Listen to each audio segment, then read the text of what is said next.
காவடி ஏந்து பழனி மலைக்கு நாலடி நடந்தால் பலனும் இருக்கு. முருகையா கந்தையா துணையாய் தோன்றும் வேலையா, முருகையா கந்தையா துணையாய் தோன்றும் வேலையா.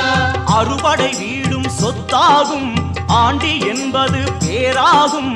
காவடி ஏந்தும் நெஞ்சம் எல்லாம் முருகன் வாழும் ஊராகும். தேகம் அவனது பேராகும்.